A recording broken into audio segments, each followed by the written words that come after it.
This is a complete roundup of the best camera apps for Android right now in 2020. After testing them all out, I'm going to share my top recommendation, the #1 Android app that I'm using right now and why. Hey, it's Justin Brown here from Primal Video, where we help you amplify your business and brand with video. If you're new here, make sure you click that subscribe button, and all the links to everything I mentioned in this video, you can find linked in the description box below. So let's jump into it. Now these days with a quick app install, you can instantly unlock a ton of advanced functionality to take your results even further when you're creating videos with your Android phone or tablet.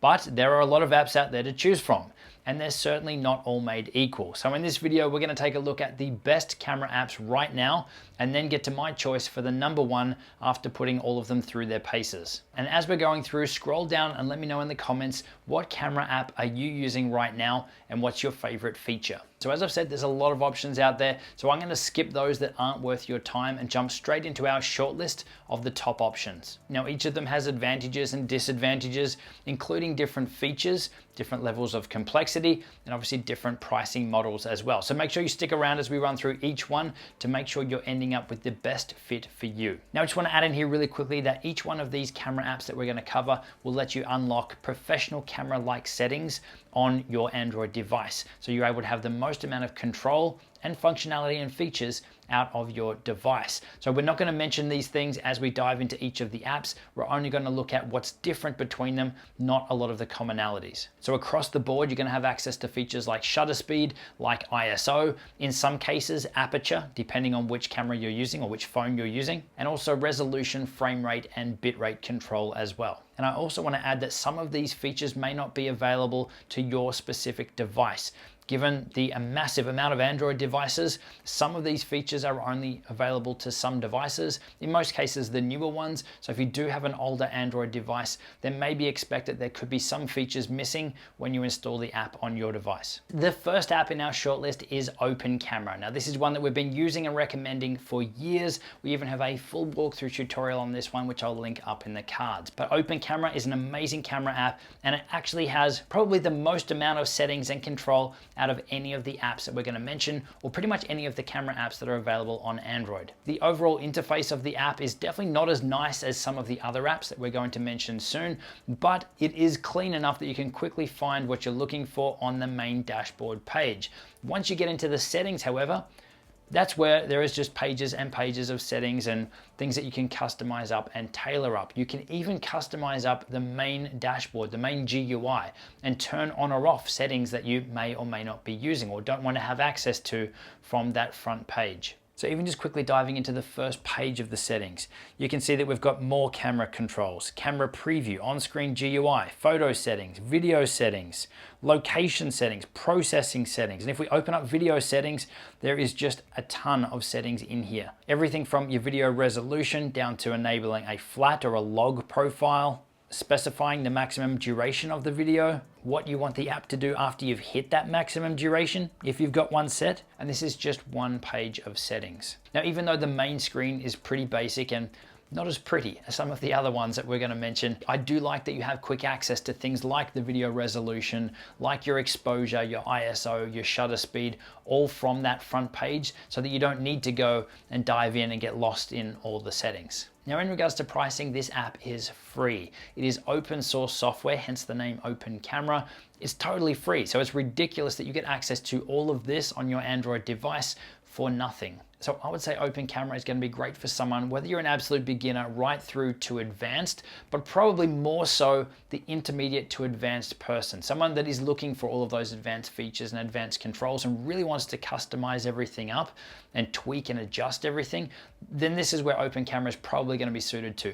I would be a little wary if you're an absolute beginner because of the amount of settings and control and everything in there. I think you could definitely get overwhelmed with all of that stuff in there, and not having a really intuitive interface on the main screen may make it a little complicated and a little overwhelming. But overall, it's ridiculous what you get access to for free in this app. And that brings us to camera app #2, which is Manual Camera. Now this one, in my opinion, has a much nicer interface. It's much more intuitive. It's much easier to find everything and to get up to speed creating your videos in this app. It still packs in an absolute ton of features and a ton of settings. But what I like about this one is that you go to that settings area and scroll through. You're not diving through sub-menus and sub-menus just to find things.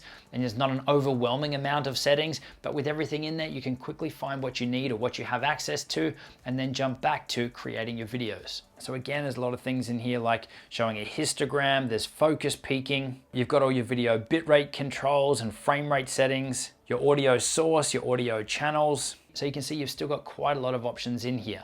If you want to be able to manually control things like the ISO, the shutter speed, and the focus, then you will need to enable that in the menu. Then you'll have access to those on the front screen. Now, just like with open camera, I like that they've got quick access to things like the exposure and the focus right from that main screen dashboard without needing to go into the menus to control everything.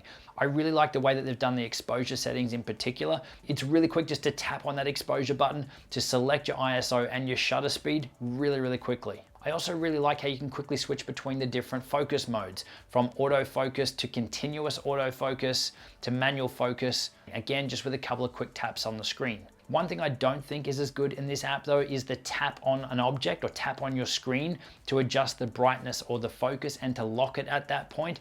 You can obviously lock down your focus and exposure, but it's not as quick as the next app that we're going to be covering. Now, there is decent control over adjusting your white balance and locking that down either with a preset or by manually adjusting the Kelvin slider to dial it in manually. There's also some different effects or different looks that you can apply, but really these are pretty basic and they don't give you a great amount of control over what your shot is going to look like in this app. Now, in regards to pricing, there's a free version of this app. It does have some limitations around it. You can only record for up to 5 minutes. There's limitations around the recording quality or the resolution that you can record at, and there's also ads in the free version as well. So what I would recommend is that you purchase the app. It's going to remove all of those restrictions and remove all of those ads, and it's only going to cost you $4.99. So I think manual camera is an amazing camera app. I think it's going to be really easy for someone who is an absolute beginner to jump into this, right through to a professional wanting to lock everything down and control everything and tweak and adjust everything. It's going to be perfect no matter where you are across the board. And I think at that price point too, it makes it a really compelling offer considering what you can do in this app. And that brings us to our third app on the shortlist, which is Filmic Pro. Now, this is another one that we've mentioned and spoken about quite a lot on this channel, and we have another walkthrough tutorial on Filmic Pro, and I'll link that up in the cards. But this one is really the OG when it comes to manual camera apps or advanced camera apps for iOS and for Android. I would say Filmic Pro is probably hands down the most professional camera app on Android right now, given the pro features and the pro tools that they have in there. It does have an easy to use and intuitive interface. I'd say it's probably not quite as intuitive as the manual camera app, but it still is really quick to find everything, and it'll be really easy for someone to get up to speed using this app. Now, in terms of the amount of settings and features and everything in this app, it definitely doesn't have as many as open camera. I'd say it's probably a little less than you have in manual camera, but the settings and everything that you have in Filmic Pro are definitely aimed more at the pro level user, as I said. One of the standout things with Filmic Pro that none of the other apps that we've mentioned come close to is the amount of hardware support that you have in this app. Hardware support for things like gimbals, like the DJI Osmo Mobile, or the Zhiyun Smooth 4, and things like support for anamorphic lenses or other lens adapters to again help you create professional videos on this thing.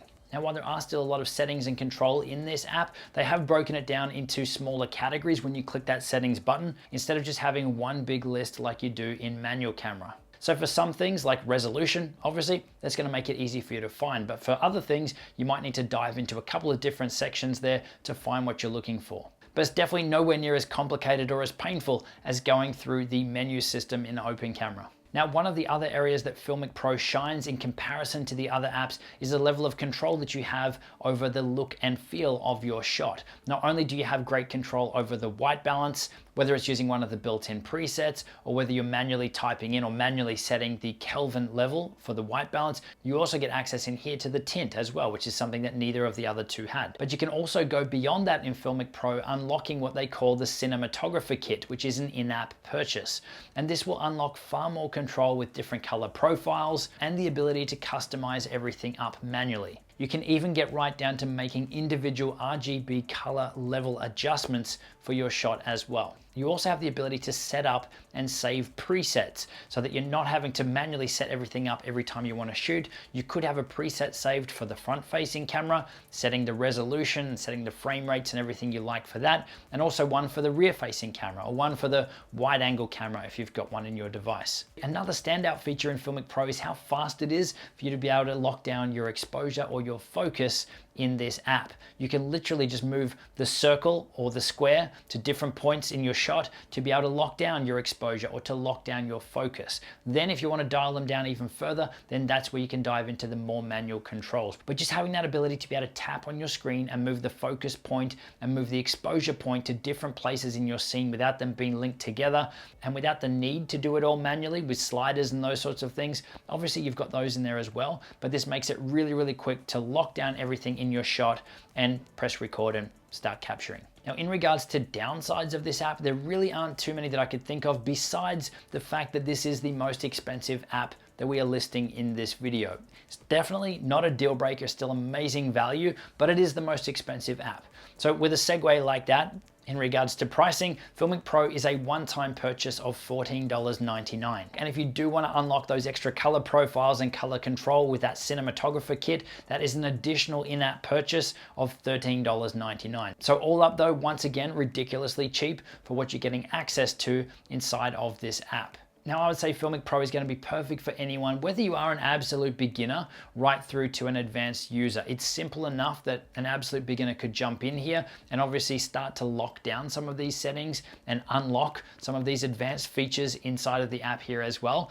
But it's also really a no-brainer for someone in that intermediate through to advanced, given the advanced pro features that are in here. And obviously, if you're someone who is using some of those supported pieces of hardware, like the gimbal stabilizers, then it's really going to make this a no-brainer for you as well. Now, if I had to pick one winner out of these, my pick is going to go to Filmic Pro. Even though Open Camera is an amazing offering and is totally free, and Manual Camera, I probably love the interface a little bit more than I love the interface inside of Filmic Pro, but Filmic Pro really is the complete package. I like the cinematographer kit. I like that you get control over the color profiles and can really dial everything in. So for me, my go-to is Filmic Pro for this year as well. So now that you have your camera app sorted, check out the video linked on screen now, taking you through the process step by step on how you can create amazing videos using your Android device. And I'll see you in the next video.